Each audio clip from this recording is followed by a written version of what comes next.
Welcome to Fork in the Road. This is Rusty Gaylord, your host. I'm glad to have you with us today. Fork in the Road is a conversation about the decisions in life that get us to where we are. We often look at someone and assume that they are fully formed in the position that they are now.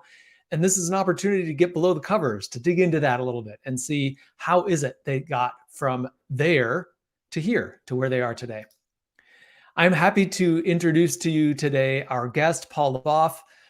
Paul is a trusted advisor who combines more than 25 years of business and legal experience with his talent for connecting individuals and teams with their work in a way that taps their potential and accelerates growth. Before becoming a coach, he practiced law in Silicon Valley for more than 10 years with both startup and emerging growth companies. Paul now collaborates with his clients to reveal their own wisdom and tap their genius so they can elevate their performance and level up their lives. I am happy to have Paul with us. Welcome, Paul. Hi, Rusty. I love that introduction. That was great. Thank you. Well, it's awesome. And it's, I was joking earlier that lawyers aren't always known for elevating people and helping them level up their lives. So I'm curious where did that idea come from? Certainly it must have germinated in some way, obviously, before you made the change. What was the spark that started that? Yeah, it's a good question. A lot of people ask me how I transitioned from being a lawyer to a coach. And I'll tell you, there wasn't a day of being a lawyer where I didn't question why I was doing it. There was just this little voice in the back of my head saying, why are you doing this? I know you can do this, but is this what you want to do? And what I realized was I was leaving the best parts of myself at home.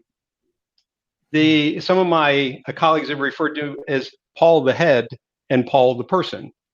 So I can get wrapped up in an intellectual conversation and really enjoy that. But I wanted to bring all of me into the work that I do. And I have to tell you, I unleashed more creativity in 15 months of this work than I did in almost 15 years of practicing law. That's not really surprising, but I'm curious about the Paul the head versus Paul the person. Was that a topic of conversation while you were a lawyer? And so that was like presented to you as you're kind of living two different lives, if you will? So I think that's right. There is a bit of a dichotomy. If you look at nature versus nurture. Yeah. So when I look at who I am, kind of my natural way of being, I'm not a linear thinker. I'm not deeply analytical, but I'm deeply reflective. And fundamentally, what happened in my own journey was being a lawyer was meeting the expectations of my parents, of society, of my colleagues, of my peers. There was pressure around me to be someone and to succeed. And so I looked at what I could do, not at what I was meant to do. It's what I call my work to do. And it's a fundamentally different conversation because, as with many of my colleagues, and I'm sure you might have had a similar experience on your own journey, there are many choices we can make. There are many things we can do because we've had the gift of a great upbringing, the gift of a great education, the gift of all the benefits. So you look at all these opportunities in the world, and I think for me, I was confused by the opportunities because I had so many. So for example, when I graduated from undergrad, I had a dozen job offers. Wow. So you look at that and you say, I have the world by the tail. I get to pick what's out there. The misstep that I made as a young man is I didn't realize that my work would be an inside out job, that I needed to know myself first to align with the best opportunity that was out there. So instead of doing that, I did what was cool and what was, interesting and all that. And I started my career in IT because at the time it was really hot. I had no business going into IT. That's not who I am. And it was a little bit the same with law. I went to law school not to become a lawyer. I went to law school to finish my education. But then I got trapped in that world. And what turned out to be 2 years, then 5 years, before you know it was more than 10 years.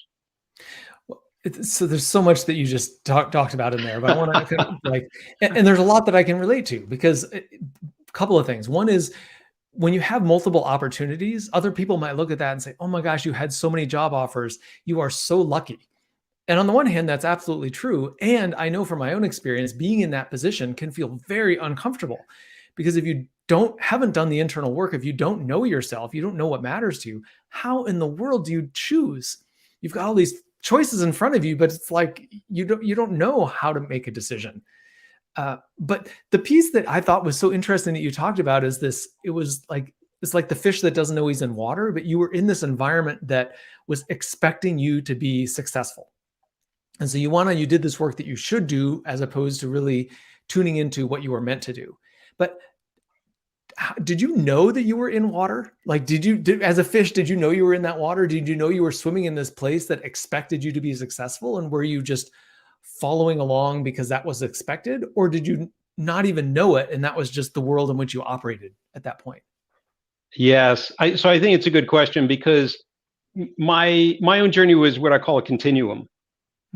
At first, I didn't know that was ecosystem I was swimming in because it's a little bit like when you're a child, you don't have any points of reference. So your parents are your parents, and you just assume that that's what parents are like. Or if you grow up in the North, that's different than my children grew up in the South. But they don't have any context for that because that's your normal. So once you step out and you start to see that that's not normal, that there are options, that there might be a place in the world for you that's different than this preordained path to success where you tick the boxes. And I'm sure this is common for a lot of people. The expectation is you have a successful career, you'll get married, have 2.5 kids, white picket fence, and that's what success is defined as. Okay, we're learning that's evolving. But part of it was that, I don't want to say mistake, that was part of the journey, was anchoring in that. But I can tell you from a very young age, I always had a curiosity around human nature, human dynamics, psychology, spirituality, performance. That was always there, but it was almost always in background. And in fact, part of the way I discovered my own path was to look at my avocation instead of my vocation. Yeah. Well, I want to hear more about that piece. And I'm also curious about, you talked about this contrast, like you almost need contrast in order to understand the environment that you're in. And I'm wondering in my story, I remember one of my early jobs, I'm working in a reputable company and I feel important and all of that. And I meet this guy in one of those airport shuttles, those shared shuttles that used to take to the airport. And he worked for Guinness, the beer company, and his job was to travel to festivals all over the country and make sure that the Guinness was being poured correctly. And I just thought, oh my gosh, that's a job. Right. So I'm curious, was there someone in your life or multiple people in your life that gave you that point of contrast, people who were living more something that was important to them or meaningful to them rather than just following this blind path towards quote unquote success? So interestingly enough, I can't say that there were. And so of course that begs a question then when did the light bulb come on? So to your Guinness example, I do have an example. Interestingly enough, I was on BART riding home from work one night as a lawyer, and the BART driver was a little chatty. And over the intercom, and I'll never forget this moment, the BART driver says, we're stopping wherever we were, it was Berkeley or whatnot. And the BART driver says, remember, it's your life. Only you can live it. And for some reason, that just kind of rocked me. And in retrospect, I kind of laughed. Who'd expect it? That BART driver, but you never knew that he placed that spark there. Yeah. And what I ended up doing was actually going to a psychologist. And I sat down with a psychologist and I said, my life is good. I want it to be great.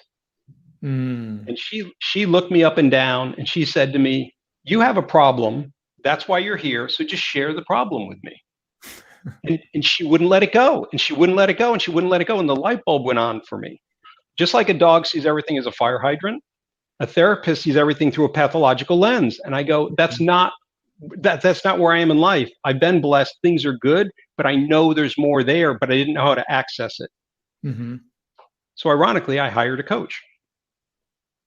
And I started working with a coach, and I worked for a coach for about 6 months. And in our very last session, she said to me, "Have you ever thought about becoming a coach?" And my knee-jerk reaction, in the law they call this spontaneous utterance, my knee-jerk reaction was I laughed. And I said, "Coaches can't make money." You want to talk about embarrassed, right? It just slipped out. It was like, oh, I want that one back. Yeah. But what it uncovered was not only what I wanted to do, but the belief system that was standing in my way. Yeah. I think that's so important is, we were talking about forks in the road. Like that's one of those little moments that both of those examples, right? The BART driver and then the coach in that last session where, you hear this thing and you just have a response and it just touches you in some way. But, wow, how fortunate are you that you're in that place at that time, that thing shows up in your life and you're listening enough to hear it. I think that's what's so cool about that story is you not only heard in there, oh, I like this idea, but you also heard what's standing in your way, which is the belief system. Yeah, and to your point, I would imagine there were many other signals to me that were there that I wasn't ready to listen to. Mm-hmm. Yeah. I just happened to pick up on these particular signals, but I suspect there were a lot of other kind of signs or signals that were out there, not the least of which was just the way I felt in my day-to-day work. Mm-hmm. Right. And yeah. It's, for some people, there's a single moment, but I think for most of us, there's a little bit of a journey that gets you from what you were doing into what you've transitioned into now. But so it sounds you've listed a few of those things, but tell us a little bit about that decision point to, at some point, walk away from the legal profession. So as you expect, it wasn't an easy decision. Mm-hmm. And there was a burning question in the back of my mind: is good enough good enough? Because I often said, if you'd put a gun to my head at that time and said, "Paul, practice law for the rest of your life, or else," I would have said, "I'm good. I'll practice law for the rest of my life." Yeah. And it's because it was good enough. And it reminds me of a title of a book that I read: "Too good to leave, too bad to stay." Mm-hmm. And it's that tension that I think gets us stuck. Yeah. It's that the author Poe Bronson calls it that damn 7/8 no. It's a no, but it's not a full no. And so to me, the interesting conversation is, how do you hit a tipping point? And what do you need to hit that tipping point? Yeah. So what was your tipping point and what did you need? So my experience, and it carries through the work that I do, is that people change out of inspiration or desperation. That if they're between those 2 points, they can be very uncomfortable, but they won't necessarily change. And me being me, my risk profile is fairly low. So I had to honor my own risk profile in making the transition in the journey that I did. So I tried to stay within the confines of the law. So I changed practices. I changed law firms. I changed offices. I kept on changing to really double click on this idea that I'm not cut out for this work. I'm cut out for something else. And what I concluded was I'd done my homework. I was at peace with the idea that I had tried my best. I had put myself in the best position to succeed. And even then, working with great people in a great law firm doing great work, I wasn't happy. I wasn't fulfilled. It wasn't my work. And that gave me enough courage to then take the leap. I think that word you just said is so important, courage, because it takes a lot of courage to make a change like that, to walk away from something that you've built over a period of time and do something new. It even takes courage to make all of those changes you made along the way, trying different law firms and different practices and different offices, and just being willing to make the change in pursuit of something that you want, that is meaningful to you. Yes.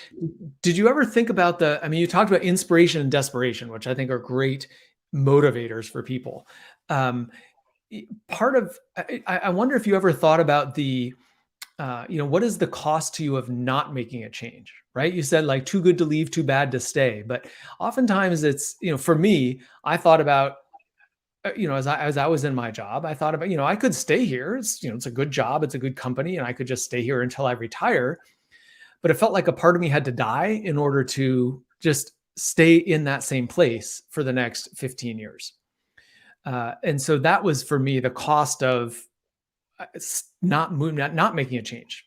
And that was relevant. And I'm curious for you, it's clearly you must have been in tune with that sense of dissatisfaction and desire for something new. Yeah. So I like the point you're making, and there's a cost to everything we do in life. In fact, if you look at the word to sacrifice, a lot of people view sacrifice as I have to give something up. But actually the root is sacred, to make sacred. And so the real question, I think, is what do you make sacred in your life? What do you prioritize in your life? Because I'm confident that there are people who are in my situation that chose to continue to practice law, and they sought fulfillment outside of work. Yeah. So it's, in my experience, it's not binary. It's the question of what's most important to you. And just for me personally, what was really critically important, I wanted to wake up every day excited about work and knowing that I was making a meaningful contribution through my work to support others. So that was a driver for me. So for me, it had to be in my work. I get for others, it doesn't necessarily have to be that way. Yeah. Yeah. So was there anything for you that helped you to just, at some point, after trying these multiple ways to see if law would work, you went in and you said, this is it, I'm leaving. Was there anything that helped you to make that decision and actually execute and follow through on it? Yes. So one thing I would say, and I had to come to terms with this myself, is as I mentioned earlier, honoring my own risk profile. Mm-hmm. Because what I knew is if I just stopped my legal practice, jumped out of a perfectly good airplane, and tried to start a coaching practice, that would be insane for me because it would have thrown me into fear. And some people can be very creative from fear. It's not my sweet spot. So it was critical that I had what my brother calls a spousal income to make sure that I had some runway between where I was and where I wanted to go. Now, interestingly enough, things on paper don't always work out the way they do in the real world. So my idea was very simple. I went to coaching school, got a coaching certificate, and the idea was to ramp my coaching practice while I started to taper off my legal practice. And at that intersection, it was time to make the formal jump. That was the master plan. As you might imagine. It didn't go that way. No, it didn't work. And I was crazy frustrated that it wouldn't work. So what happened to me was I realized coaching and lawyering, in this case, what I'll call consulting, sit at polar opposite ends of a continuum.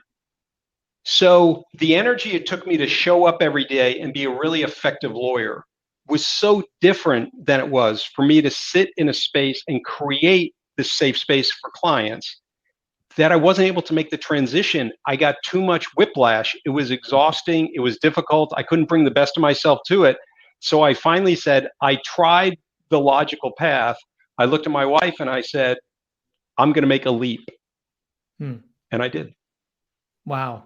That's fantastic. And I think there's such an important piece in there, which is most of us underestimate the impact of the environment that we're in, the energy that we have to bring to certain situations. And I think you just put a magnifying glass on that you have the capacity to do both of those things, but to switch back and forth between them and to try to do both in the same day was too much. And I think that's a really helpful insight about just how we are as people. It's hard to switch back and forth that way. Yes. And again, just to piggyback on your comment, what I discovered was I wasn't capable of doing it. There might be other people that have that kind of ability to pivot very quickly where they could do it. But I realized that energetically, I was actually stunting the growth of my coaching practice by not creating the opening for that in my life. And so by stopping my legal practice, I actually created an opening that then enabled me to fully step into my coaching practice. Oh, awesome. Well, so Paul, tell us a little bit about who are the people you work with, and if someone here is listening and wants to join and get in contact with you, how they should do that. So the type of people I work best with, there isn't kind of a category, but I would say they have three different characteristics. First is they're curious, they're seekers, they're lifelong learners. Second is they're connected. They get the importance of people, they get the importance of relationship. And the third is they're compassionate with themselves and others. If someone is curious, connected, and compassionate, I find I'm able to forge a really strong partnership with them and help them move very quickly in the direction of their dreams. Awesome. And how about how to get in touch with you? So Leboffe.com is my website. It's LEBOFFE.com. And of course, I would be delighted to speak with people about their journeys, their transitions, because as I shared with you when we first got together, sooner or later, everybody gets forked in life. That's true. Paul, thank you so much for sharing a bit of your journey and getting forked and the forks in the road and the whole thing. So Thanks, great Rusty. conversation. Great to be with you today.